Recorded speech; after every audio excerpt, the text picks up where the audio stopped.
شاہ تار پر ہر آن رحمت کی نظر رکھنا، کرے دن رات یہ سنت کی خدمت یا رسول اللہ۔ الحمد للہ رب العالمین والصلاة والسلام على سید المرسلین، اما بعد فاعوذ باللہ من الشیطان الرجیم، بسم اللہ الرحمن الرحیم۔ الصلاة والسلام علیک یا رسول اللہ وعلى آلک واصحابک یا حبیب اللہ۔ الصلاة والسلام علیک یا نبی اللہ وعلى آلک واصحابک یا نور اللہ۔ میٹھے میٹھے اسلامی بھائیوں اور اسلامی بہنوں، الحمدللہ عز و جل خالق کائنات جل جلالہ کی زمین پر عشق رسول صلی اللہ تعالی علیہ وآلہ وسلم کا مدنی جام تقسیم کرنے والے ایسے مرد کامل اب بھی موجود ہیں جو فیشن کی آفت میں گرفتار لوگوں کو پیارے مصطفیٰ صلی اللہ تعالی علیہ وآلہ وسلم کی سنت کریمہ کا اسیر بنانے کے خواہاں ہیں۔ یہ اللہ عز و جل کا خاص کرم ہے کہ اس نے ہمیں اس پرفتن دور میں تبلیغ قرآن و سنت کی عالمگیر غیر سیاسی تحریک دعوت اسلامی کا مدنی ماحول اور شیخ طریقت امیر اہل سنت ابو بلال حضرت علامہ مولانا محمد الیاس عطار قادری رضوی دامت برکاتہم العالیہ جیسے ولی کامل کی صحبت باثر سے نوازا۔ یقیناً امیر اہل سنت دامت برکاتہم العالیہ ان عظیم ہستیوں میں سے ایک ہیں جن کی مخلصانہ جد و جہد کی برکت سے ہزاروں نہیں بلکہ لاکھوں مسلمان بالخصوص نوجوان برائیوں سے تائب ہو کے نیکیوں کی راہ پر گامزن ہو چکے ہیں۔ الحمدللہ عز و جل بلا مبالغہ امیر اہل سنت دامت برکاتہم العالیہ نے اپنے سنتوں پر بیانات کے ذریعے لاکھوں مسلمانوں کے دلوں میں مدنی انقلاب برپا کر دیا۔ الحمدللہ عز و جل مکتبۃ المدینہ ان بیانات کو آپ تک پہنچانے کی سعادت حاصل کر رہا ہے، لہذا تمام اسلامی بھائی اور اسلامی بہنیں اس بیان کو توجہ کے ساتھ سماعت فرمائیں۔ الحمدللہ رب العالمین والصلاة والسلام علی سید المرسلین، اما بعد فاعوذ باللہ من الشیطان الرجیم، بسم اللہ الرحمن الرحیم۔ الصلاة والسلام علیک یا رسول اللہ وعلی آلک واصحابک یا حبیب اللہ۔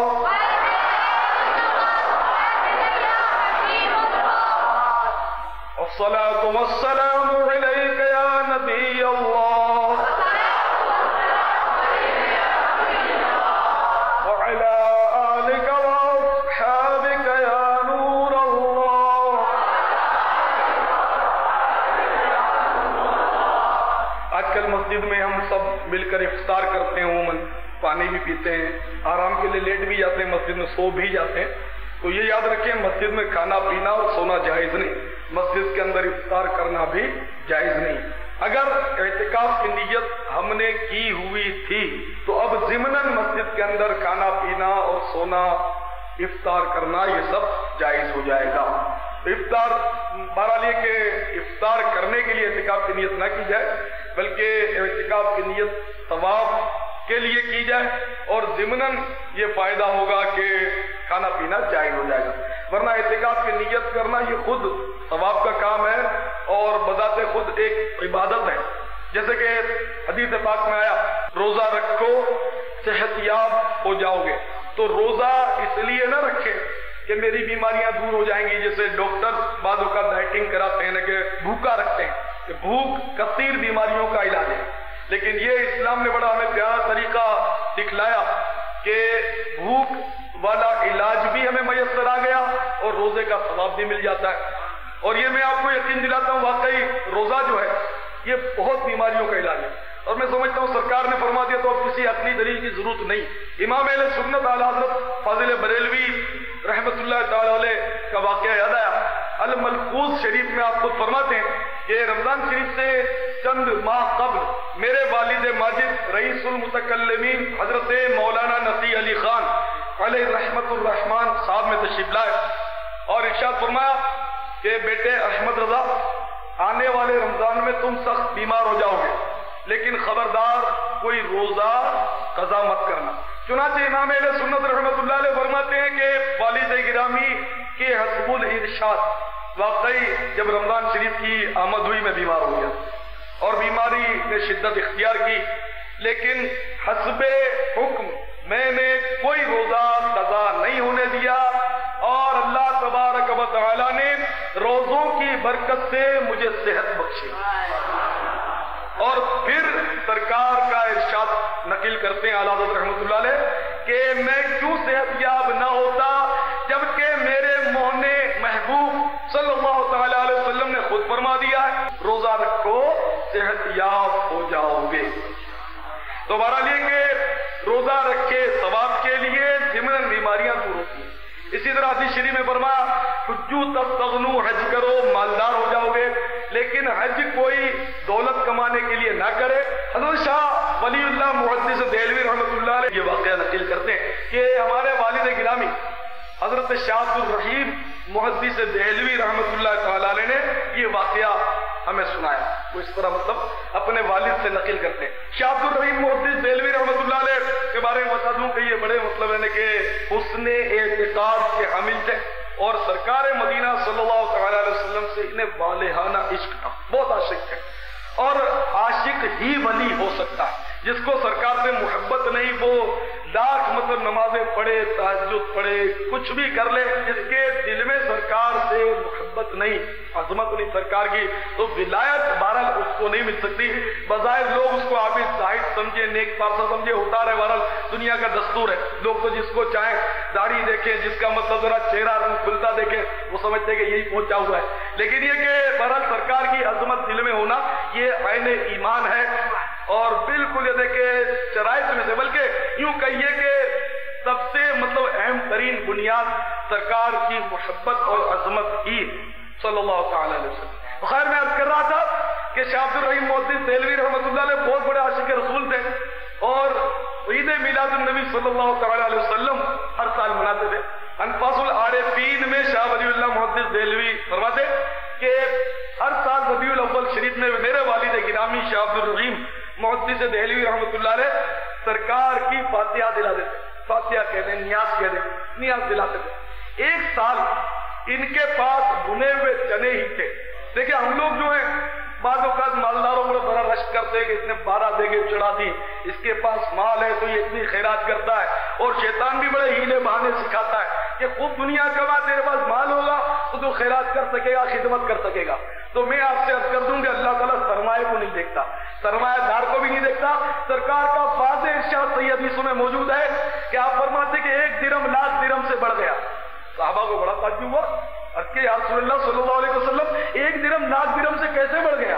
تو ارشاد فرمایا کہ ایک بہت بڑا رئیس اور کبیر لاکھ درہم خیرات کر دے، ایک بہت بڑا سرمایہ دار اور مالدار شخص لاکھ درہم خیرات کر دے، اور کوئی غریب آدمی جس کے پاس 2 ہی درہم ہو، 2 ہی روپے ہو، آپ درہم کو روپیہ سمجھے، یہ ایک سکہ، اس کے پاس 2 ہی روپے ہو اور ان 2 روپیوں میں سے 1 روپیہ خیرات کر دے، تو وہ مالدار کا 1,00,000 درہم خیرات کرنے سے یہ 2 درہم میں سے 1 درہم خیرات کرنے والے کا اجر زیادہ بڑھ جائے گا کہ اس نے 2 میں سے آدھا دے دیا۔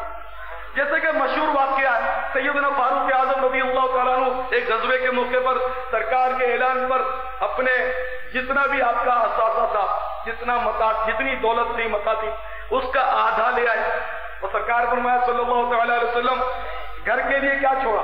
تو عرض کیا حضور آدھا لایا ہوں، آدھا گھر کے لیے چھوڑا ہے۔ اور صدیق اکبر بھی اپنے گھر کا سارا ہی سامان اٹھا لے آئے۔ یہاں میں آپ کو تفاوت ذرا بتا دوں، ویسے صدیق اکبر کی بہت شہرت ہے کہ صدیق اکبر رضی اللہ تعالیٰ نے پورا مال خیرات کر دیا، لیکن یہ نکتہ بہت کم لوگوں کو پتا ہوتا ہے کہ فاروق اعظم کا جو آدھا مال تھا نا، فاروق اعظم کا آدھا مال وہ سیدنا صدیق اکبر رضی اللہ تعالیٰ عنہ کے اس پورے مال سے 20 گنا تھا، 20 گنا تھا، لیکن وہ آدھا تھا اپنے گھر کا۔ پھر انہوں نے گھر میں آدھا چھوڑا تھا، اور سرکار نے صدیق اکبر رضی اللہ تعالیٰ عنہ سے فرمایا کہ تم نے ابو بکر گھر میں کیا چھوڑا؟ تو سب کو معلوم ہے کہ صدیق اکبر نے عرض کیا کہ یا رسول اللہ گھر میں اللہ اور اس کے رسول کو چھوڑا ہے۔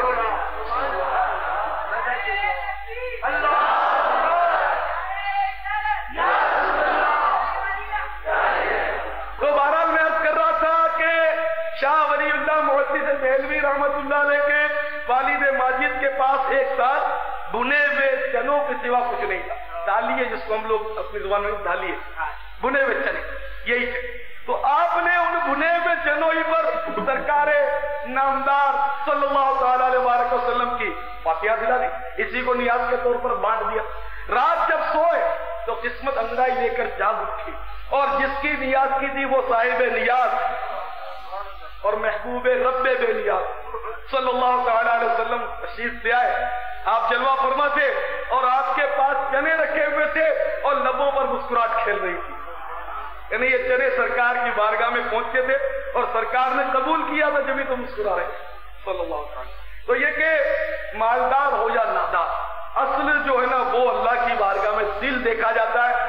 اسی طرح مطلب یعنی کہ اچھا لہجہ ہو, اچھی آواز ہو نہ ہو, یہ مطلب یعنی کوئی ضروری نہیں. اس بارگاہ میں تو صرف اور صرف یقین مانے دل دیکھا جاتا ہے. اب یہ کہ میں بہت بڑا مقرر ہوں, بالفرض میں نہیں ہوں مقرر, میں ایک بات میں بہت بڑا مقرر ہوں, لفاظ بھی بہت زبردست ہوں, اور میرے بیان میں اس قدر جادو داری ہوتا ہے کہ لوگ دم بخود رہ جاتے ہیں. اردو میں میری بڑی شاندار ہے, عربی فارسی میں بھی بڑا ماہر ہوں بالفرض, اور میں تیز ترار دوڑ ہزاروں کا میرا مجمع ہوتا ہے, بڑی کثیر مخلوق میرے پیچھے لٹو بن جاتی ہے, اور لوگ بڑا مقبل کیا اس کی آواز ہے, کیا جادو اس کا, بڑا خوشیلا. تو آپ سمجھیں کہ صاحب تو بڑا مقبول ہے کہ لوگ اس سے بھی جو بہت ہے, بڑا زبردست مقرر ہے, بہت اچھی آواز اس کی, کیا تقریر کرتا ہے, کیا خطاب ہے, شعلہ بیان ہے اس کا. تو یہ یاد رکھیے کہ یہ مقبولیت کی علامت نہیں کہ کوئی اچھی اردو بول جائے, اچھا مطلب کم تراز کے ساتھ وہ بیان کرے اور زوردار مطلب اس کی نہیں, یہ مطلب گرجدار آواز ہے. اچھا ذرا میں بہت اچھا قلم رکھتا ہوں, بہت بہترین لکھتا ہوں, یہ بھی کوئی کمال. اس بارگاہ میں صرف دل دیکھا جاتا ہے, اخلاص دیکھا جاتا ہے. اس کا واقعہ میں آپ کو سنا, آپ جھوم جاؤ گے. الحمدللہ مدینہ طیبہ میں مجھے میرے پیر بھائی نے یہ واقعہ بتایا, اور میرے پیر بھائی کی بیوی کو اس بڑھیا نے یہ واقعہ بتایا جس کے ساتھ یہ واقعہ پیش آیا تھا.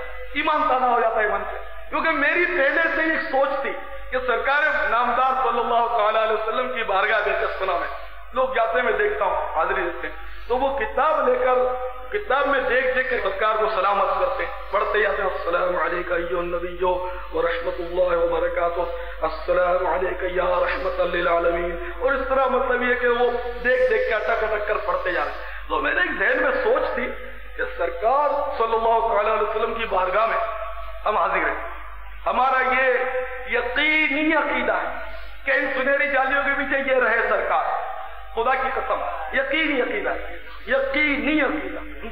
دیدار کے قابل تو کہاں میری نظر ہے, میری نگاہوں پر پردہ صحیح, دیدار کے قابل تو کہاں میری نظر ہے, پر یہ میرا ایمان ہے کہ یہ تیری عنایت ہے جو رخ تیرا ادھر.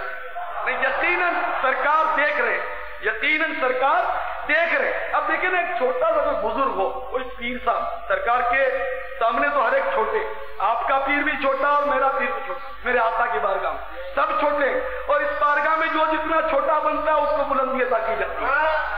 مٹا دے اپنی ہستی کو اگر کچھ مرتبہ چاہے کہ دانا خاک میں مل کر گلے گلزار.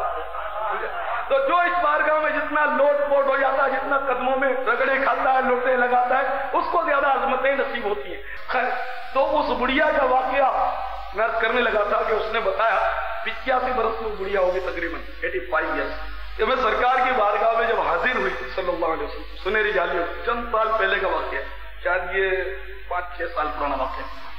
میں سلام عرض کرنے حاضر ہوں, تو مجھے تو کچھ آتا نہیں تھا, بالکل ایسے بڑھیا بیچاری کے بعد علم کیا, مجھے کچھ آتا نہیں تھا کہ میں کس طرح سلام عرض کروں, کیا الفاظ ہونے چاہیے. میں نے ایسے سادگی سے السلام علیکم یا رسول اللہ, اور اس طرح میں عرض کر رہی تھی, بڑی سادگی, آتا نہیں رہا. تو میرے قریب ہی ایک خاتون پر میری نظر پڑی جو تعلیم یافتہ معلوم ہوتی تھی, اور بڑے یعنی کہ 90 تلے الفاظ میں بہترین القاب کے ساتھ وہ مطلب پڑھ پڑھ کر سلام کر رہی تھی. تو میرے دل میں ایک بھوک سی اٹھی, ایک مطلب دل بیٹھنے لگا کہ میں نے کہا مجھے تو اس بارگاہ کے آداب بھی نہیں آتے, یہ خاتون جو ہے کتنے مطلب میں نے کہ بنا سجا کر سرکار کو سلام عرض کر رہی ہے, تعلیم یافتہ ہے, اور میں تو بالکل یعنی کہ ان پڑھ ہوں, مجھے کچھ آتا نہیں. میرا دل بھرا گیا اور میں نے عرض کیا یا رسول اللہ صلی اللہ علیہ وسلم کہ یہ آپ کو کیسے اچھے اچھے القاب سے سلامت کر رہی ہے. اور مجھے تو سلام کرنا ہی نہیں آتا، کوئی الفاظ ہی نہیں آتے مجھے، تو سرکار میرا سلام بھلا آپ کو کہاں پسند آئے گا؟ یہ کہتے ہوئے میری آنکھوں سے آنسو بہہ پڑے اور میں روتی ہوئی سر جھکا کر نکل گئی۔ تو بڑھیا نے بتایا کہ رات کو جب میں سوئی تو سوئی ہوئی قسمت انگڑائی لے کر جاگ اٹھی، جس کو سنہری چالیوں تک سلام عرض کرنے میں خود پہنچی تھی وہ میرے گھر تشریف لائے، اور آقا مسکرا رہے تھے اور مسکرا کر فرما رہے تھے کہ محترمہ تو یہ سمجھتی ہے کہ تجھے سلام کرنا نہیں آتا، میں تیرا سلام قبول نہیں کروں گا اور اس پڑھی لکھی کا سلام قبول کروں گا؟ سن لے کہ سب سے پہلے تو میں نے تیرا سلام قبول کیا۔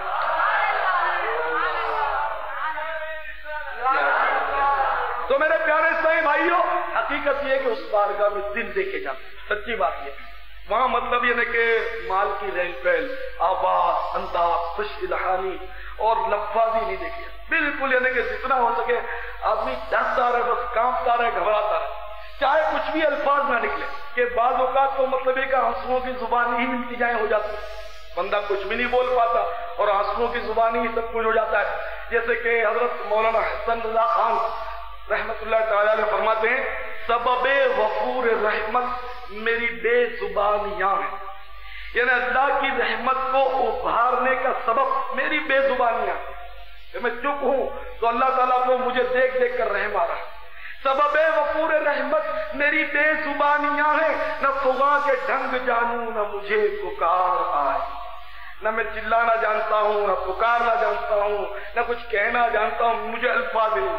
جیسے کہ اعلیٰ حضرت امام اہل سنت میرے پیر و مرشد مولانا شاہ احمد رضا خان فاضل بریلوی رضی اللہ تعالیٰ عنہ بڑی پیاری بات فرماتے ہیں، کہہ لے گی سب کچھ ان کے ثنا خاں کی خامشی، کہہ لے گی سب کچھ ان کے ثنا خاں کی خامشی، چپ ہو رہا ہے کہہ کے میں کیا کیا کہوں تجھے۔ تو بہرحال شاہ ولی اللہ محدث دہلوی رحمۃ اللہ علیہ بہت بڑے، مطلب ان کے والد صاحب بہت بڑے ولی اللہ تھے اور ان کا واقعہ کرنے لگا تھا، تو شاہ عبد الرحیم رحمۃ اللہ علیہ فرماتے ہیں کہ میں سخت بیمار ہو گیا، بخار چھوڑتا نہیں تھا، اس قدر میں بیمار ہوا، اس قدر بیمار ہوا کہ ریس کی امید منقطع ہو گئی، زندہ رہنا اب مشکل نظر آ رہا تھا اور معتقدین بھی مایوس تھے، بہت زیادہ نقاہت اور کمزوری طاری تھی کہ اسی کمزوری کے عالم میں مجھے غنودگی آ گئی، اونگ سی آ گئی کہ حضرت شیخ عبدالعزیز رحمت اللہ تعالیٰ علیہ گزر ہوئے، وہ مطلب مجھے خواب میں نظر آئے اور مجھ سے فرمایا کہ عبد الرحیم ابھی سرکار مدینہ صلی اللہ تعالیٰ علیہ وسلم تمہاری عیادت کے لیے تشریف لا رہے ہیں، سر بالی انہیں رحمت کی ادا لائی ہے، سر بالی من سرحانے، سر بالی انہیں رحمت کی ادا لائی ہے، حال بگڑا ہے تو بیمار کی بند آئی، ان کا بیمار بھی خدا کی قسم کروڑوں تندرستوں کی تندرستیاں اور صحتیں ان کے بیمار پر قربان، ان کی بیماری بھی سرکار کو بے چین اور بے قرار کر دے۔ تو شیخ عبدالعزیز رحمت اللہ علیہ فرما رہے ہیں کہ سرکار تشریف لا رہے ہیں صلی اللہ تعالی علیہ وسلم، اور فرمایا کہ اس طرف سے آئیں گے، تمہارا جو پائنتی ہے نا قدموں کی جگہ، سرکار غالباً یہاں سے تشریف لے آئیں گے، تو جلدی جلدی تم اپنی پائنتی پھیر دو، قدم ہٹا لو، کہیں ایسا نہ ہو کہ سرکار تمہارے قدموں کی طرف سے آئیں اور یہ ادب نہیں ہے۔ چنانچہ فوراً آنکھ کھل گئی۔ اب فرماتے نقاہت اتنی تھی کہ میں بول نہیں سکتا، تو معتقدین کو میں نے اشارے سے کہا کہ چارپائی کو گھما دو، چنانچہ معتقدین میں چارپائی جو تھی وہ گھما دی، پھر آنکھ بند ہو گئی۔ اب تو آنکھ کیا بند ہوئی، دن کی ساری کھڑکیاں کھل گئی اور چھن چھن کر ان میں سے نور آنے لگا، اور سرکار ابد قرار صلی اللہ تعالی علیہ وسلم میری عیادت کے لیے تشریف لے آئے اور مجھے دعا دی، بشارت دی کہ یا اللہ اس کو اچھا بھی کر دے، اور بشارت دی کہ عبد الرحیم تمہاری عمر تو دراز ہوگی، لمبی عمر پاؤ گے، ابھی نہیں جاؤ گے۔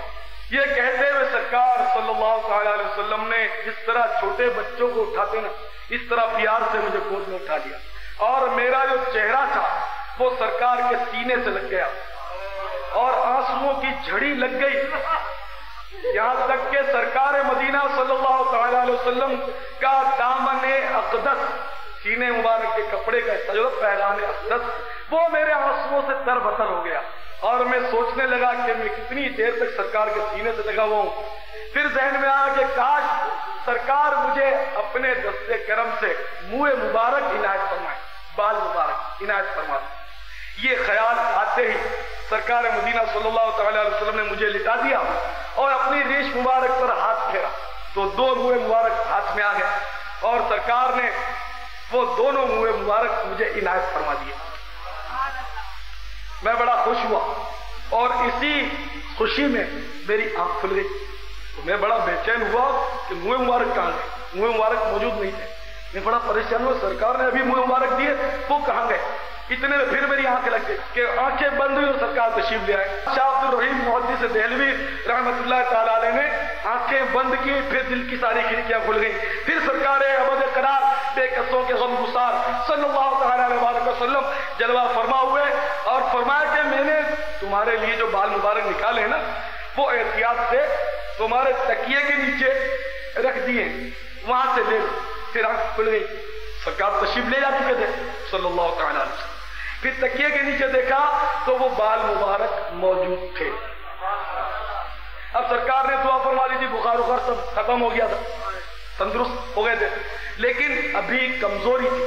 بخار جب اترتا تو کمزوری بہت ہوتی ہے، تو کمزوری تھی اور بولا نہیں جاتا اور بخار اتر گیا، بدن ٹھنڈا ہو گیا. تو جب ارادت مندوں نے دیکھا کہ بدن ٹھنڈا ہو گیا اور بخار بھی اتر گیا، یہ اور گھبرائے کہ شاید اب رخصت کی گھڑی آ پہنچی، لیکن بول نہیں سکتے تھے، نقاہت بہت تھی. اشارے میں فرمایا کہ ابھی ہوں میں گھبراؤں، ابھی جا نہیں رہا. بہرحال یہ کس طرح تسلی دی اور آہستہ آہستہ پھر بالکل یعنی کہ توانا بھی ہو گئے، کھایا پیا. بال مبارک حفاظت سے رکھے تھے. ان بال مبارک کا خاصہ شاہ ولی اللہ صاحب لکھتے ہیں کہ یہ دونوں بال مبارک جو تھے آپس میں لپٹے رہتے تھے، آپس میں لپٹے رہتے تھے. اور جب درود و سلام پڑھا جاتا تھا اس وقت یہ بال مبارک جدا ہو جاتے اور کھڑے ہو جاتے. ان بال مبارک کا تو معجزہ جیتے جی آپ بھی دیکھ لینا. بہت مطلب یعنی کہ سرکار کی عظمت کو 4 چاند لگ جاتے ہیں، یعنی کہ دل میں عظمت تو ہے. وَرَفَعْنَا لَكَ ذِكْرَكَ، اے محبوب ہم نے تمہارے ذکر کو بلند کیا. تو جب اللہ تعالیٰ نے بلند کر دیا تو ماں و شمار کس گنتی میں ہم کیا سرکار کے ذکر کو بیان کریں گے اور بلند بھی کریں گے. اور کون گھٹا سکتا ہے، کون بڑھا سکتا ہے؟ اللہ نہیں بڑھا سکتا، پہلے ہی بڑھا سکتا. تو گھٹائے سے کسی کے نہ گھٹا ہے نہ گھٹے، جب بڑھائے تجھے اللہ تعالیٰ تیرا. مٹ گئے مٹتے ہیں مٹ جائیں گے دشمن تیرے، نہ مٹا ہے نہ مٹے گا کبھی چرچا تیرا.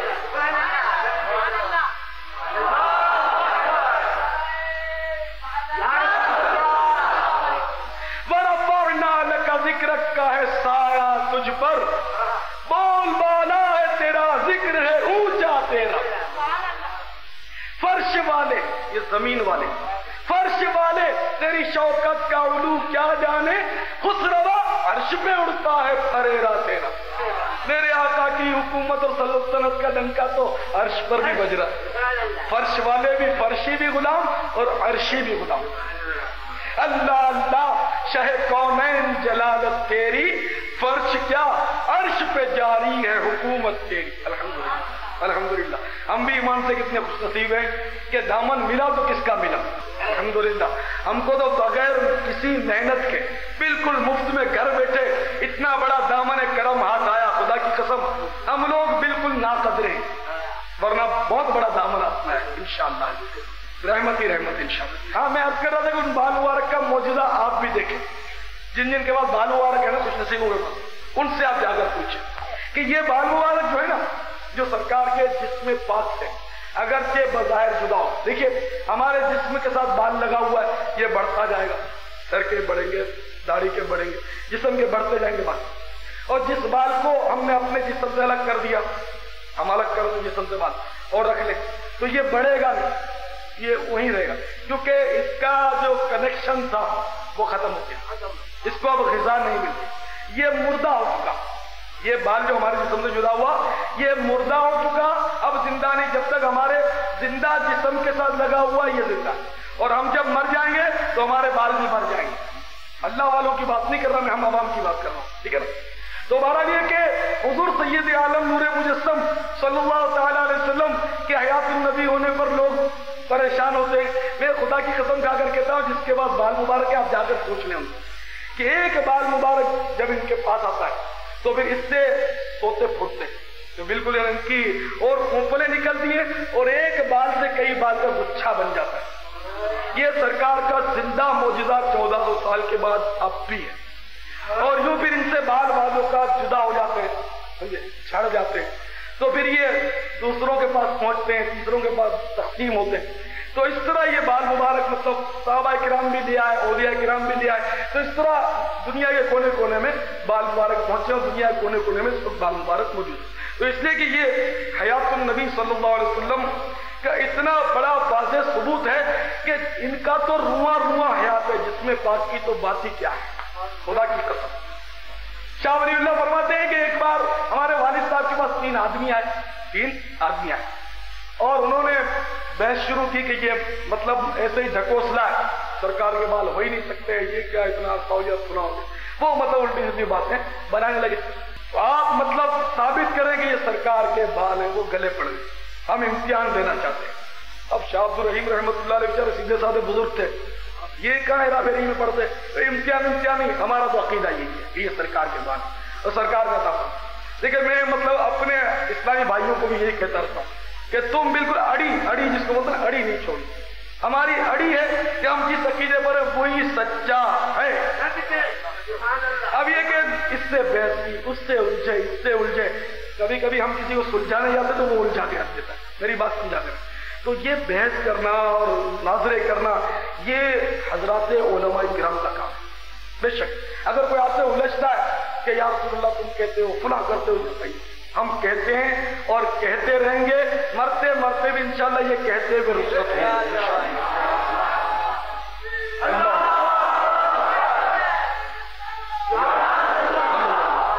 میں سو جاؤں یا مصطفیٰ کہتے کہتے, میری جو تمنا ہے میں سو جاؤں یعنی ابدی نیند سو جاؤں, موت کی نیند جب سوؤں تو لبوں پر میں سو جاؤں یا مصطفیٰ کہتے کہتے, کھلے آنکھ صلی علی کہتے کہتے. تو بہرحال یہ کہ میں عرض کر رہا ہوں کہ بالکل اپنے پر مضبوط رہیں, کسی سے بحث کرنا نہیں, الجھنا نہیں, اور اپنا عقیدہ چھوڑنا نہیں. یہ بھی نہیں کہ مطلب آپ ادھر ادھر مطلب بہک جائے, نہیں, بالکل نہیں. آپ جو کہتے آ رہے وہ الحمدللہ وہ صحیح ہے, وہ کرتے رہے, کہتے رہے. یا رسول اللہ بھی کہیں گے, یا غوث پاک بھی کہیں گے, یا غریب نواز بھی کہیں گے, انشاءاللہ کہتے ہی رہیں گے انشاءاللہ. تو خیر شاہ عبد الرحیم محدث دہلوی صاحب رحمۃ اللہ علیہ فرماتے ہیں کہ میں امتحان دینے سے ڈرا کہ میں اس سرکار کے بالوں کا امتحان لوں. بھائی امتحان وہ کرے, دلائل کو وہ طلب کرے جو کچا ہو. میں تو ہوں پکا ہے سرکار کے بعد, کوئی مانے نہیں مانے جائے چولہے میں, میری پڑا, ٹھیک ہے. لیکن وہ کچھ ارد گرد کے لوگ بھی ہوتے ہیں نا ذرا ترقی یافتہ, انہوں نے کہا نہیں حضور ہم تو ان کو ثابت کریں گے, اور جذباتی سے بحث اور مناظرے شروع ہو گئے. آخرکار شاہ عبد الرحیم رحمۃ اللہ علیہ وہ نہیں چاہتے, وہ جو عزیز رشتے دار ہے وہ زبردستی مطلب بال مبارک لے کر باہر دھوپ میں نکال کے لے آئے, باہر دھوپ میں نکال کر لے آئے. جیسے ہی بال مبارک دھوپ میں لے آئے گئے فوراً ایک ابر آ گیا, بادل آ گیا, اس میں سایہ تھا.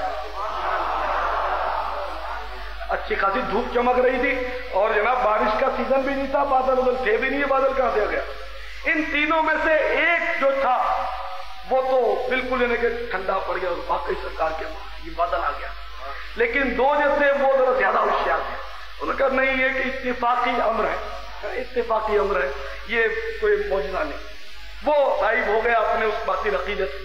دو ابھی اڑے رہ گئے کہ نہیں ہم نہیں, اور اس طرح پھر بحث ہوتی رہی. پھر وہ باہر لائے, بال مبارک کو لے آئے, پھر فوراً بادل آ گیا, پھر بادل نے سایہ کر دیا. تو دوسرا بھی ہل گیا کہ نہیں یار یہ 2 بار اتفاق نہیں ہو سکتا, یہ ضرور معجزہ ہے. یہ بھی تائب ہو گیا. تیسرا بھی اڑی نہیں چھوڑی, وہ اپنے باطل عقیدے پر اڑا ہوا تھا اور ہم اپنے حق عقیدے پر جمع ہوئے الحمدللہ, ٹھیک ہے نا. تو جناب والا وہ تیسرا بھی بات نہیں ہے, نہیں وہ پھر دلائل میں ہوتا اور بحث یہ وہ. آخرکار پھر وہ گرما گرم بحث ہوئی, پھر وہ اندر سے پھر بال مبارک لائے. تیسری بار جب لے آئے, تیسری بار پھر بادل آ گیا, سایہ کر دیا. اب تیسرے نے بھی ہتھیار ڈال دے کہ نہیں واقعی یہ معجزہ 3 بار اتفاق تھوڑی ہوتا ہے، تو بھی الحمدللہ خوش عقیدہ ہو گیا۔ تو یہ کہ اللہ تعالیٰ ہمارے حال پر کرم فرمائے اور ان منہ مبارک کی برکتوں سے ہمیں مالا مال فرمائے۔ شاہ ولی اللہ فرماتے ہیں کہ جب ہمارے والد صاحب کا ترکہ تقسیم ہوا تو الحمدللہ ایک مال مبارک مجھے بھی اس میں سے حصے میں آیا۔ میرے پیارے اور واجب الاحترام اسلامی بھائیوں، زکوٰۃ جو ہے یہ بھی اسلام کا ایک اہم ترین رکن ہے، جیسے کہ توحید و رسالت کا اقرار باللسان و تصدیق بالقلب، انہیں زبان سے اقرار اور دل سے بھی تصدیق، یہ مطلب یعنی کہ پہلا رکن ہے۔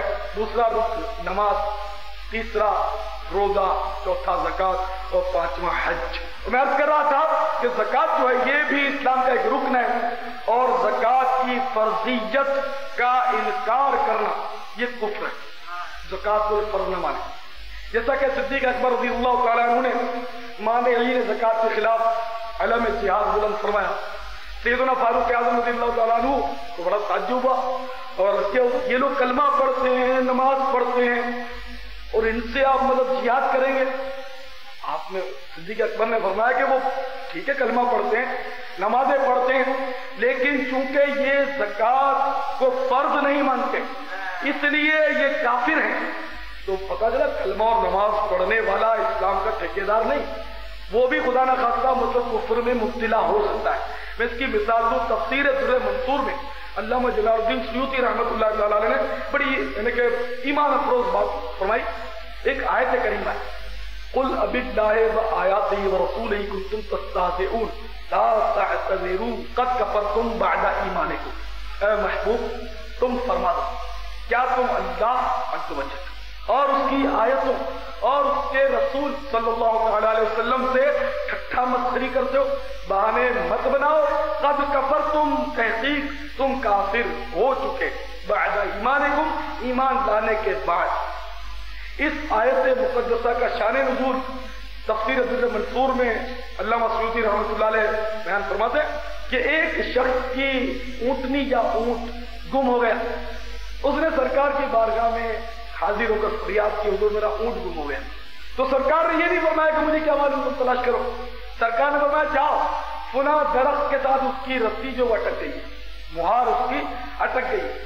اب کچھ 1.5 ہوشیار قسم کے لوگ وہاں موجود تھے، زیادہ پڑھے لکھے جن کو میں کہتا ہوں، تو وہ اس قسم کے لوگ موجود تھے، ان کی عقل میں نہیں آئی بات، ان کی عقل میں یہ بات نہیں آئی، ورنہ مطلب یہ کہ بس نصیب کی بات ہے۔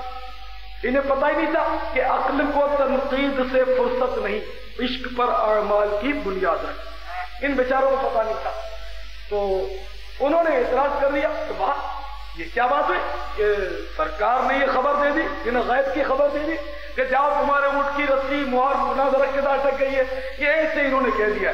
سرکار کو کیا غیب کی خبر، علم غیب تو اللہ ہی کو ہے۔ اعتراض کیا ان لوگوں نے، بعض جو تھے جو کلمہ بھی پڑھتے تھے نمازیں بھی پڑھتے تھے، تو سرکار پر جہاں بھی الزام تراشی ہوئی تو براہ راست اللہ تعالیٰ نے جواب دیا۔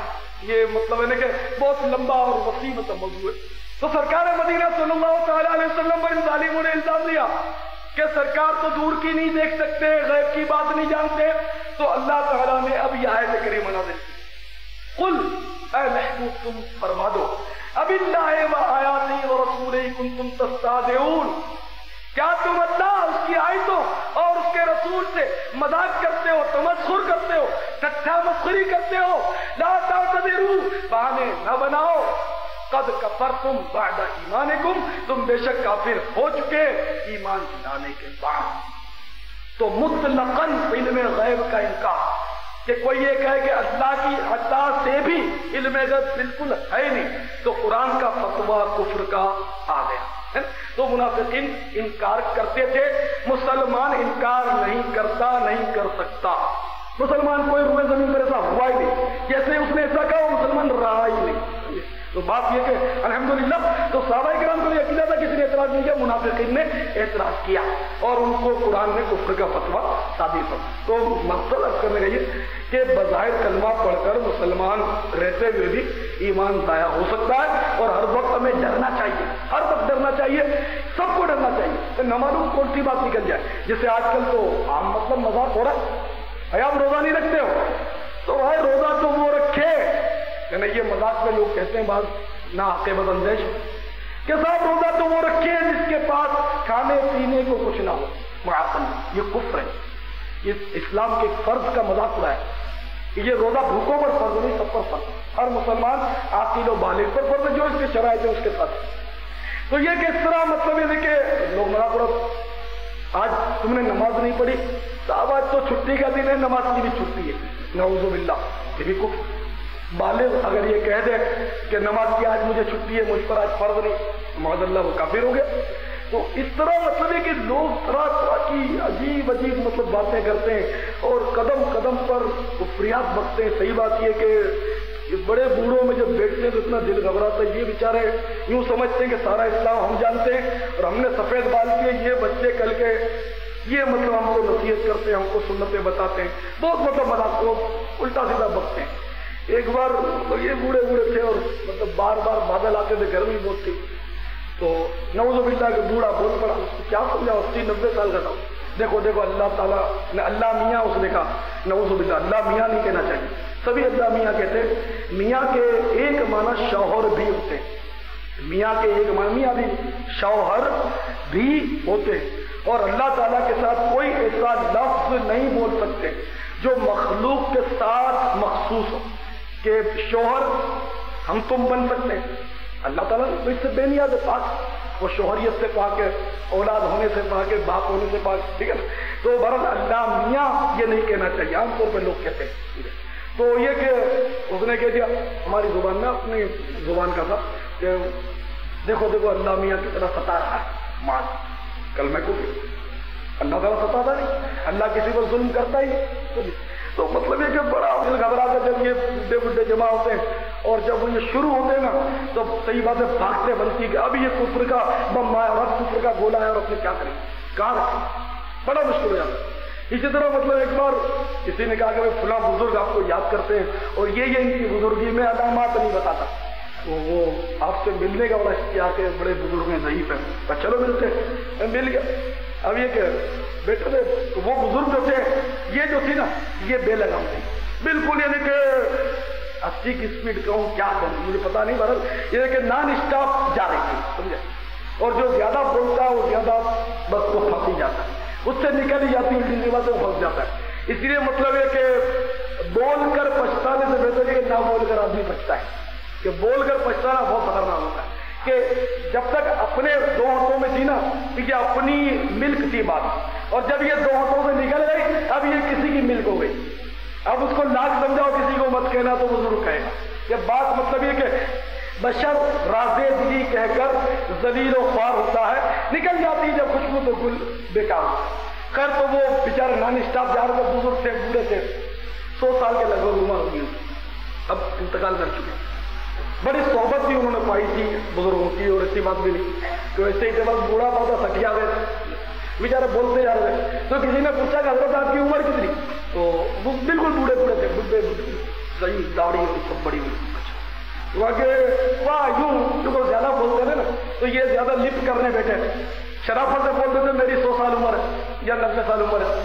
یہ نہیں بولے بلکہ یہ لپ کرنے لگے لیکن وہ کیا کہتے ہیں بات کا بتنگ ہے یہ ذرا لمبی کرنے گئے کہ یہ تو جی ہوا یوں کہ ملک الموت راستہ بھول گئے تو یوں میں ذرا بچا ہنسی کا فوارہ اٹھا اور مجھے کاٹو تو خون نہ نکلے میں کانپ گیا میں نے کہا کہ اس وقت اہل علم بھی بیٹھے تھے کہا آپ یہ کیا کہہ رہے ہیں ملک الموت کیا راستہ بھول سکتے ہیں توہین ہے ملک الموت علیہ السلام یہ جو بزرگ تھے کہ کانپ گئے کیونکہ علماء کی صحبت ملی تھی بزرگوں کی صحبت ملی تھی یہ بالکل یعنی کہ ایک دم کپ کپا گئے اور آپ دیدہ میں رو پڑے اور بار بار میرے گھٹنے پر ران پر ہاتھ مارتے تھے یہ مطلب اہل حق کی نشانی ہے اس نے میری رعایت نہیں کی میری صحبتوں کی میری بزرگی کو نہیں دیکھا اور مجھے اس نے بچا لیا پھر توبہ کی استغفار کیا اور سب کو کہا کہ میرے لیے آپ خاتمے کی دعا کریں اس طرح مطلب وہ استغفار کرنے لگے رونے لگے تو وہ کیا سمجھدار تھے انہوں نے توبہ کر لی ورنہ اور کوئی بڈھا ہوتا تو میری گدی سے پکڑ لے تو کل کا چھوکرا ہوتا مجھے توبہ کرائے گا، مجھے کلمہ پڑھاتا ہے؟ تو بہرحال کہ بات بہت نازک ہے، اس لیے جتنا ہو سکے نا انسان کم بولے تو اچھا ہے، کہ زیادہ بولتا ہے زیادہ پھنستا ہے۔ اللہ ایمان سلامت رکھے ہمارا۔ خیر، تو میں کر رہا تھا پیارے اسلامی بھائیوں کہ زکوٰۃ کا منکر فرضیت کا منکر بھی کافر ہے، اور حدیث شریف میں زکوٰۃ کی بہت زیادہ اہمیت ارشاد فرمائی گئی۔ چنانچہ حضور تاجدار مدینہ سرور سینہ صلی اللہ تعالی علیہ وسلم کا فرمان عالی شان ہے کہ جس کو اللہ نے مال دیا، سونا چاندی دیا، حدیثوں کے میں جب بھی پیش کرتا ہوں خلاصے پیش کرتا ہوں، ایز اٹ از الفاظ تو میں نہیں پڑھتا، تو یہ کہ جس کو اللہ نے سونا اور چاندی دیا اور اس نے اس کا حق ادا نہ کیا، یعنی اس کی زکوٰۃ نہ نکالی، سرکار فرماتے ہیں قیامت کے روز وہ سونا اور اس کا چاندی یہ پتھر بنا دیے، سونے کی پتھر، ٹین کی چادریں آپ نے دیکھی ہوئی ہے، اس کے مطلب پتھر بنا دینے کے سونے اور چاندی کے اس کے۔ اب جتنا مال ہوگا اتنا موٹا بنے گا، مال تو وہ بال ہے آپ کو پتا ہے، جتنا سونا زیادہ ہوگا وہ زیادہ پھنسے گا، زیادہ موٹے موٹے پتھر بنے گے اس کے، اور وہ آگ کی طرح انگارے کی طرح سرخ ہو جائیں گے، ہے نا، آگ انگارہ بنا کر ان پتھروں کا اس کے پیشانی پر، اس کروٹوں پر، اس کے پہلوؤں پر اس کو بار بار داغا جائے گا۔ مال والوں اور سے سب لوگ زکوٰۃ نہ دی تو بار بار داغا جائے گا۔ اور مسلم شریف کی حدیث ہے کہ یہ تو قیامت کے 50,000 سال کے ایک دن کا اس کا عذاب ہے زکوٰۃ نہ دینے والے کا۔ 50,000 سال تک گویا وہ بار بار اس سونے اور چاندی کے پتھروں سے داغا جاتا رہے، داغ دیے جاتے رہے، اور پھر حدیث شریف میں کہ پھر بعد میں اللہ تعالیٰ خواہ اس کو جنت میں بھیجے دوزخ میں، وہ تو بات کا فیصلہ ہے، ابھی قیامت کا یہ عذاب۔ اور جس نے اونٹوں کی زکوٰۃ نہ دی، اونٹ دی اللہ نے، ان کا حق ادا نہ کیا، تو سرکار صلی اللہ علیہ وسلم فرماتے ہیں کہ اس اونٹوں کا حق ادا نہ کرنے والے کو میدان میں لٹایا جائے گا، اور اس کے اونٹ خوب فربا تکڑے ہو کر آئیں گے اور اس پر دوڑیں گے، اس کو روندیں گے، منہ سے کاٹیں گے۔ آپ ذرا تصور کریں کہ اونٹ گاڑی نکل گئی تو اونٹ بچارا لگام میں جکڑا ہوا ہوتا ہے اور سدایا ہوا بھی ہوتا ہے، وہ کاٹتا نہیں عام طور پر، لیکن اس کے منہ کے نیچے وہ کھڑے ہونے کی ضرورت نہیں کرتا، ڈرتا آدمی کبھی کاٹ لے، تو تگڑے ہو کر فربا ہو کر موٹے تازے میشر میں جب لٹایا جائے بندے کو، بار بار اونٹ اس پر دوڑیں، اس کو قدموں پر اس کو روندیں اور اس کو کاٹیں تو انجام کیا۔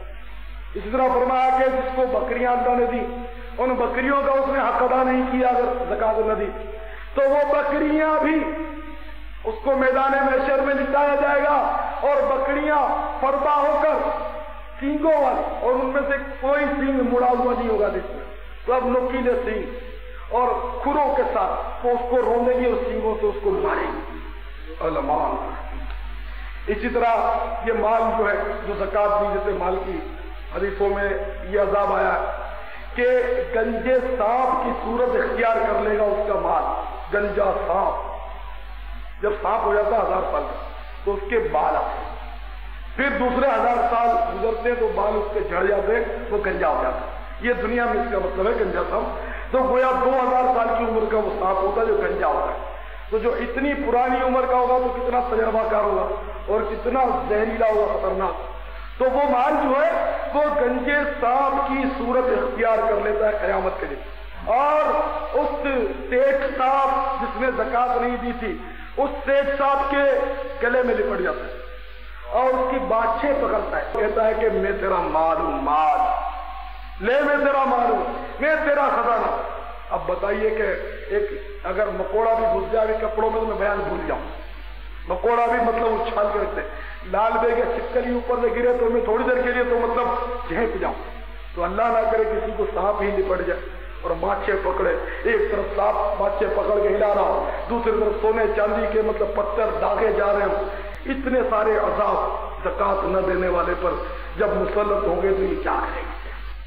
تو میرے پیارے بھائیوں، اگر کسی کے پاس مال زکوٰۃ ہے اس کو دینا چاہیے، کم از کم 7.5 تولہ سونا جس کے پاس، اور وہ قرضے میں بندہ ہے ڈوبا والی، وہ چاہے سونا استعمال میں آتا ہو یا نہ آتا ہو، یہ کیونکہ سونا اور چاندی ثمن اصلی کہلاتا ہے، ہر دور میں یہ مطلب ہے کہ سکہ ہے، سونا اور چاندی یہ مطلب ایک سکہ، اور آپ کو پتا ہے کہ سونے کے بھاؤ پر ہی بازار کا بھاؤ چلتا ہے سارا، تو یہ سونے پر یہ سارے بھاؤ چلتے ہیں، تو جس کے پاس 7.5 تولے سونا ہو یا 200 درہم ہو یا 20 دینار ہو یا 52.5 تولے چاندی یا 52.5 تولے چاندی کی رقم، 52.5 تولے چاندی کی رقم اس لیے کہ چاندی سب سے سستا ہے اور اسلام کو غریبوں کے حقوق کا لحاظ ہے، تو سستے میں سستی کم از کم چیز پر یعنی اب بھاؤ رکھا جائے گا۔ جب 52.5 تولے چاندی کی رقم جو بھی ان دنوں بھاؤ ہو 2600 روپے ہوئے، چلیے سپوز کریں 3000 روپے ہوئے، تو جس کے پاس 3000 روپے آ گئے اور ان پر اب 1 سال پورا گزر گیا تو اب ان 3000 پر 2.5% یعنی 75 روپے زکات پر ملے گی۔ کتنی کم مقدار ہے، کوئی مشکل۔ اور زکات جو ہے یہ مال کا بیل کچیل ہے، یہ مال کو پاک کرتا ہے۔ حدیثوں میں آتا ہے کہ جتنا مال ادھر ادھر تلف ہو جاتا ہے وہ زکات نہ دینے کی وجہ سے تلف ہوتا ہے۔ آج دھڑ ڈکیتیاں پڑ رہی ہے، لوٹ مار جو کچھ ہو رہا ہے آپ کو پتا ہے، تو یہ زکات نہ دینے کی وجہ سے زیادہ تر ہوتا ہے کہ زکات نہیں دیتے تو یوں لوٹ لیا جاتا ہے، پھر ہائے ہائے ہائے ہائے کرتے وہ پولیسوں کے چکر کاٹتے ہیں۔ تو یہ کون سے مطلب پولیس والے کون سے آپ کے ہمدرد، یہ بھی آپ پہ اور کھا لیں گے کہ ہم کیس بنائیں گے، ہم ڈھونڈیں گے، تلاش کریں گے سنا، تو جو زیادہ کھلا اس کے حق میں فیصلہ ہو جاتا ہے۔ آپ کو تو پتا آج کل اللہ تعالیٰ رحم کرے ہمارے حال زار پر، ہمیں انصاف ملے اللہ کرے اور رشوتوں سے جان چھوٹے۔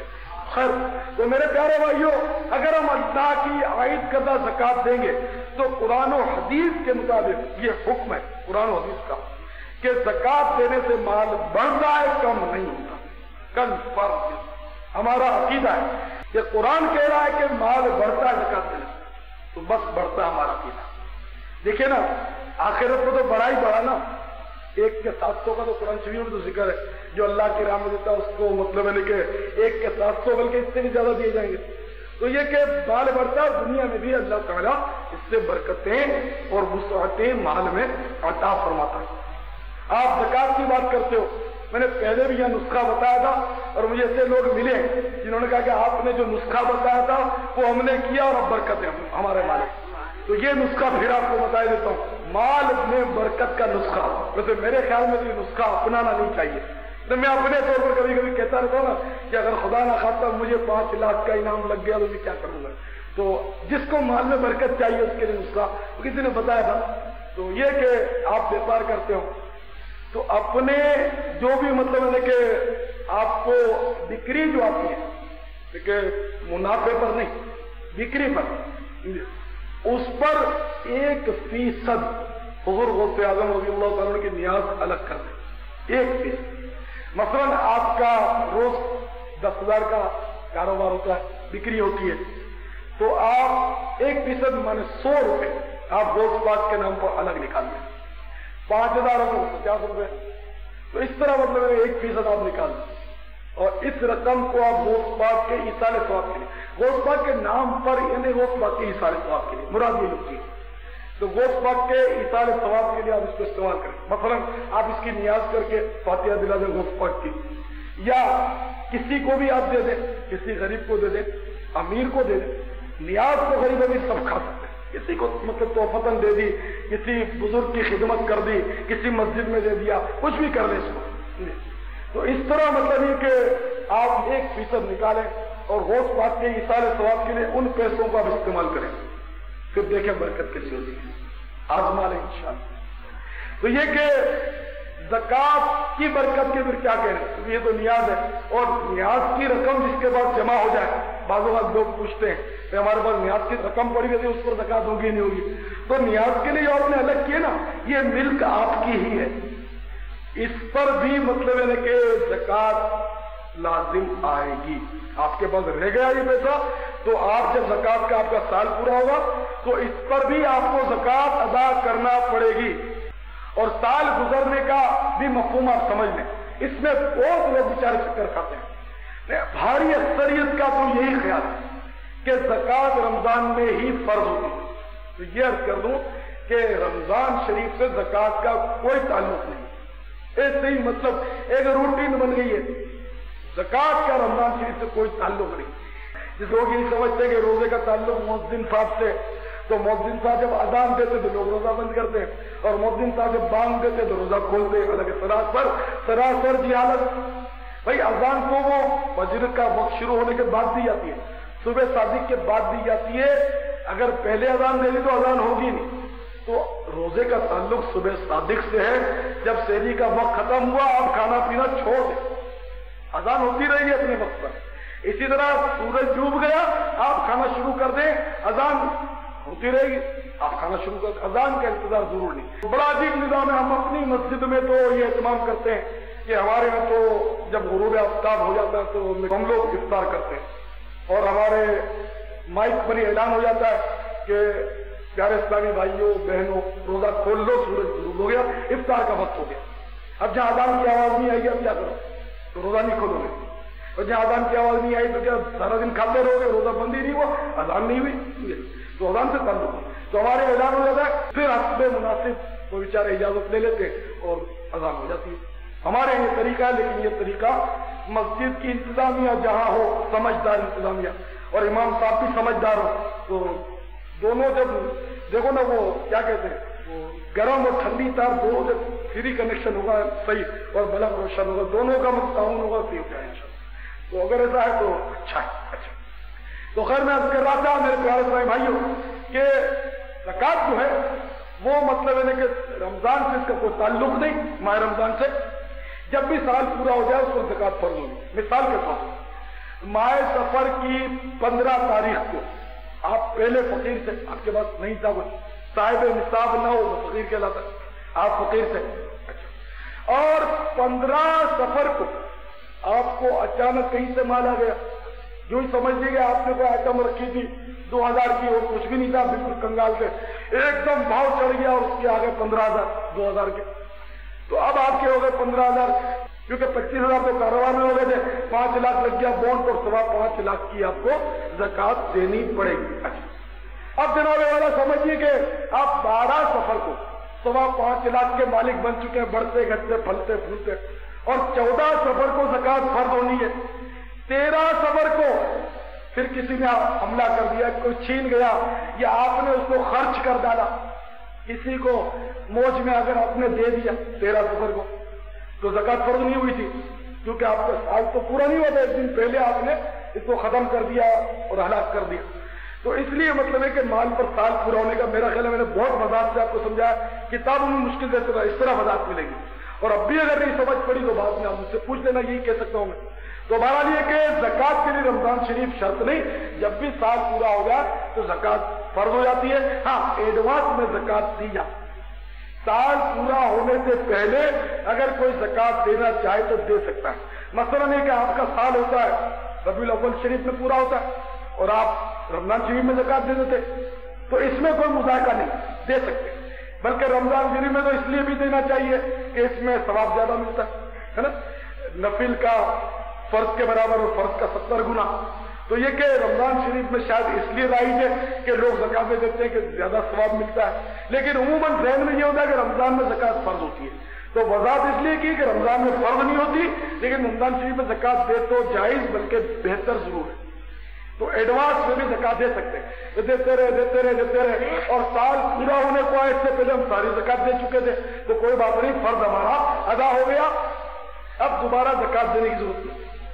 اسی طرح یہ بھی یاد رکھیں کہ زکوٰۃ میں نیت شرط، الفاظ کہنا شرط نہیں، نیت شرط. مثلا آپ نے کسی کو زکوٰۃ دی، اب بعض سفید پوش ہوتے ہیں وہ بیچارے زکوٰۃ کے نام سے کتراتے، تو لوگ اس کو پوچھتے کہ میں تمہیں زکوٰۃ دوں، زکوٰۃ دو گے؟ تو اگلا شرما جاتا ہے. تو کسی کو زکوٰۃ دیتے ہوئے کہنے کی ضرورت نہیں، جبکہ وہ زکوٰۃ کا مستحق ہو. یہ بہت ضروری بات بتا رہا ہوں، اس کو بالکل جو صاحب زکوٰۃ ہے وہ یاد رکھیں کہ یہ کہنے کی ضرورت نہیں، پوچھنے کی ضرورت نہیں کہ تجھے زکوٰۃ دوں، بلکہ دل میں نیت ہو کہ میں اسے زکوٰۃ دے رہا ہوں. بلکہ اگر زکوٰۃ دیتے وقت میں نیت نہیں تھی بالفرض، تو اس کے پاس آپ نے رقم دے دی، تو جب تک اس نے اس رقم کو ہلاک نہیں کیا، خرچ نہیں کر ڈالا، اس وقت تک بھی ہم اس کی نیت کر سکتے ہیں. جب تک ہمارا دیا ہوا زکوٰۃ کا مال ہے اس کے پاس محفوظ ہے، اس وقت بھی ہم نیت کر سکتے ہیں کہ یہ میں نے سے زکوٰۃ دی ہے. اب جو شرماتا ہے تو اس کو کہنے کی ضرورت نہیں، چاہے اس کو اب یہ کہہ دے کہ یار یہ لے عیدی، یہ لے خرچی، یہ تجھے تحفہ ہدیہ، اس طرح مطلب بھی زکات دی جا سکتی ہے، ہدیہ کہہ کر، عیدی کہہ کر، دل میں نیت زکات ہو کہ اس کو بتائیں گے تو اس کا دل دکھے گا۔ دوبارہ یہ کہ زکات اس کے مستحقین کو پہنچے، اس کا بڑا خیال رکھنا چاہیے۔ آج کل جو ہے عام طور پر یہ دھاڑے کے دھاڑے فقیروں کے اور گداگروں کے کراچی پر خاص کر کے ٹوٹ پڑتے ہیں۔ کافر کو تو زکات دینے سے ہوگی ہی نہیں، جس طرح ہاشمی سید، عام طور پر سید جس کو کہتے ہیں، جو اہل بیت و سید ہو، اس کو بھی زکات نہیں دے سکتے۔ تو یہ جو عام جو فقیر پھیریاں کرتے ہیں اور اللہ ہی دے گا، مولا ہی دے گا، دودھ ملیدہ اللہ ہی دے گا، یہ سارے جو ہوتے ہیں بڑے ٹرینڈ ہوتے ہیں۔ تو ان کو مہربانی کر کے زکات دے کر اپنی زکاتیں برباد نہ کیا کریں کہ یہ اٹے کٹے تازے تکڑے ہوتے ہیں۔ آپ دیکھیں ان کو کہ اپن کو اگر گردن سے پکڑ لے تو اپنے ہل بھی نہ سکیں۔ اب یہ زکاتیں لینے کے لیے دوڑ پڑتے ہیں، فطرے لینے کے لیے ٹوٹ پڑتے ہیں۔ تو ان مطلب پیشہ ور گداگروں کو نہ دیں، بلکہ افضل یہ ہے کہ اپنے رشتہ داروں میں، لیکن یہ احتیاط کریں کہ ماں باپ یا اس کی اصل، یعنی کہ اپنی اصل اور فرا کو زکات نہیں دے، اصل اور فرا کو زکات نہیں دے۔ اصل مانے چل، فرا مانے شاہ۔ اصل سے مراد ماں باپ، نانی نانا، دادا دادی، اس طرح پرنانا پردادا۔ تو ماں باپ، نانا نانی، دادا دادی، یہ کسی کو ہم زکات نہیں دے سکتے۔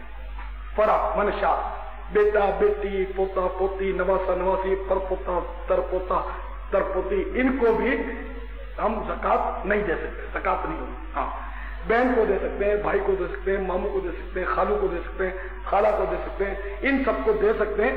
اب ان میں جتنا جو قریبی رشتہ دار، جتنا قریبی رشتہ دار ہے اور وہ حقدار ہے، تو ان کو زکات دینا زیادہ ثواب ہے، ان کو زیادہ ثواب ہے۔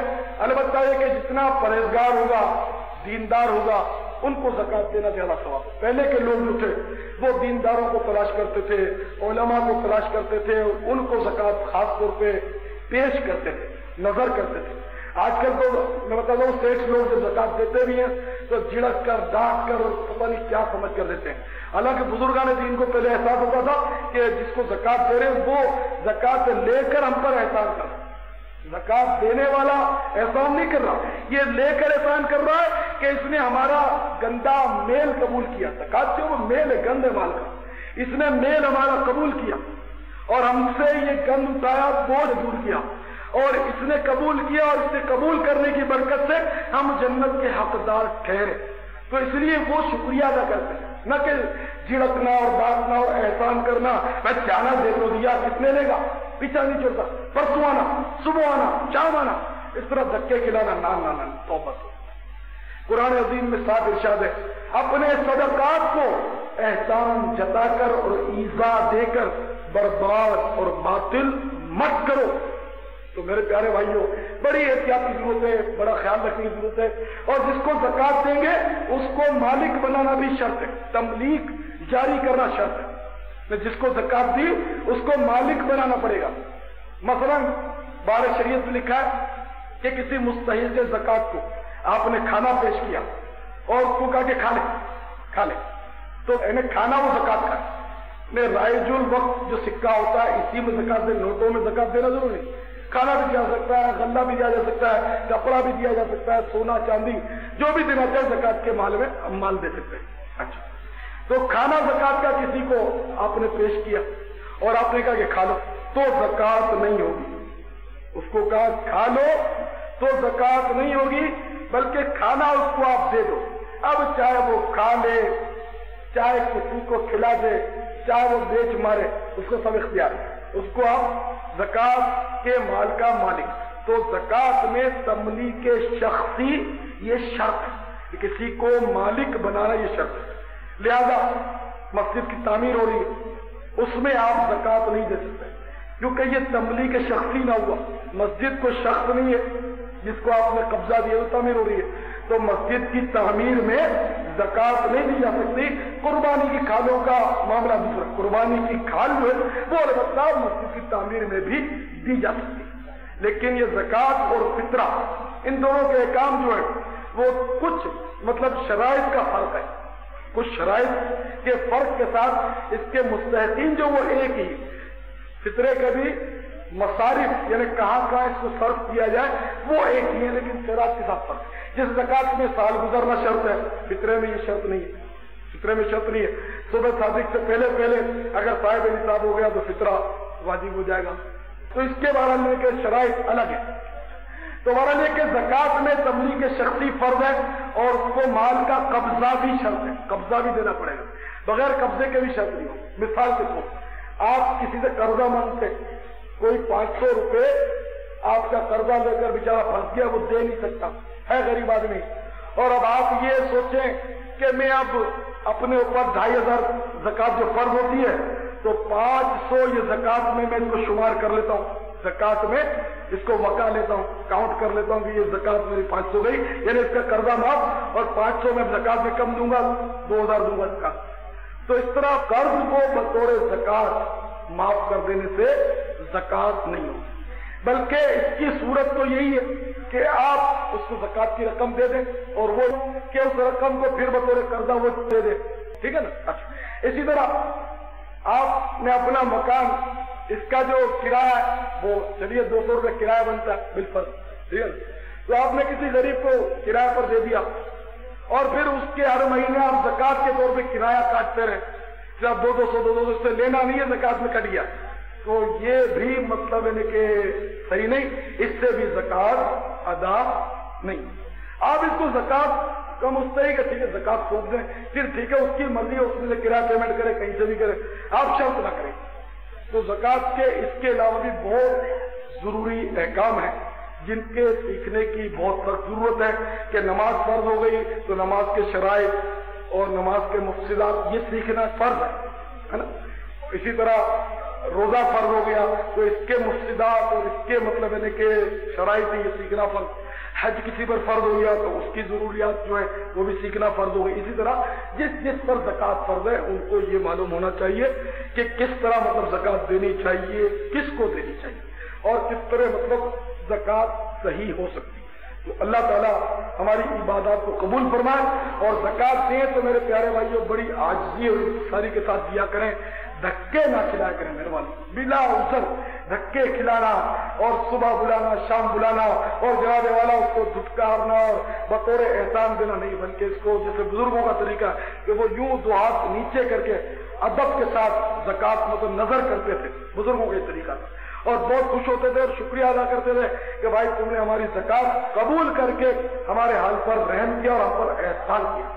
تو آج کل بڑا الٹا دور ہے، اللہ تعالیٰ کرم فرمائے۔ ایک مطلب نقطہ میں عرض کروں، بہت پیارا نقطہ ہے، صوفیہ کرام دیکھیے ویسے تو زکات 2.5% شریعت کا حکم یہی، صحیح بھی یہی، لیکن صوفیہ کرام کا معاملہ جو ہوتا تھا وہ عجیب ہوتا تھا، وہ شریعت کی مخالفت نہیں کرتے، 2.5% تو مانتے ہی، لیکن وہ کہتے ہیں کہ ہمارے نزدیک یعنی کہ زکات یہ ہے کہ 100% کا 100% زکات دینی ہے، یعنی یہ نہیں کہ 2.5% رکھ کے 97.5% اپنے پاس رکھ لی جائے اور ہم اس کو اس مال کو وبال بنائے پھریں، نہیں، جو آیا وہ دے دیا، یہ صوفیہ کرام کی مطلب زکات۔ اچھا، اور یہ بتائیے کہ زکات فرض تو ہے، زکات دینا سنت بھی ہے یا نہیں؟ یہ بڑا عجیب سوال ہے، پوری بات نہیں سنو گے، ادھر ادھر دیکھو گے تو پلے نہیں پڑے گی، میرے مخالف ہو جاؤ گے۔ زکات دینا سنت نہیں ہے، یہ میں سمجھا رہا ہوں کیسے نہیں ہے۔ سرکار مدینہ صلی اللہ تعالی علیہ وسلم نے کبھی زکات نہیں دی، زکات دینا یوں سنت نہیں ہے، اور اس لیے کہ سرکار نے کبھی مال جمع ہی نہیں، یوں سنت نہیں ہے۔ تو ایک ایسے لطیفہ میرے ذہن میں آیا تو میں نے عرض کر دیا کہ مال جمع نہ کرنا، مال جمع نہ کرنا یہ سنت، مال جمع نہ کرنا یہ سنت ہے، اور مال جمع کرتے رہنا، جمع کرتے رہنا، جمع کرتے رہنا یہ آپ کو پتا ہے کس کس کا طریقہ ہے۔ غصہ تو لوگوں کو مجھ پر بہت آتا ہے کہ یہ لے دے کر دنیا کے پیچھے ہی پڑا رہتا ہے، اور انشاءاللہ میں پڑا ہی رہوں گا۔ تو اللہ کرے کچھ نہ کچھ میرے ہی دل میں دنیا کی محبت کم ہو جائے، اللہ تعالیٰ مال کی محبت سے نجات دے اور ہمیں مولا کی محبت میسر آئے۔ دل میرا دنیا پہ شیدا ہو گیا، اے میرے اللہ یہ کیا ہو گیا، محبت غیر کی دل سے نکالو یا رسول اللہ، ہمیں اپنا ہی دیوانہ بنا لو یا رسول اللہ۔ اللہ تعالیٰ ہم سب کو پیارے حبیب صلی اللہ تعالی علیہ وسلم کی سنت پر عمل کرنے کی توفیق عطا فرمائے۔ نہ چھوٹے ہاتھ سے دامن کبھی عطار کا یا رب، بنا دے باوفا دو واسطہ سرکار کا یا رب۔ نہ چھوٹے ہاتھ سے دامن کبھی عطار کا یا رب، بنا دے باوفا دو واسطہ سرکار کا یا رب۔ نہ چھوٹے ہاتھ سے دامن، نہ چھوٹے ہاتھ سے دامن کبھی عطار کا یا رب، بنا دے باوفا دو واسطہ سرکار کا یا رب۔ نہ چھوٹے ہاتھ سے دامن، نہ چھوٹے ہاتھ سے دامن۔ صلو علی الحبیب صلی اللہ تعالی علی محمد۔ مجھے اپنی اور ساری دنیا کے لوگوں کی اصلاح کی کوشش کرنی ہے انشاءاللہ۔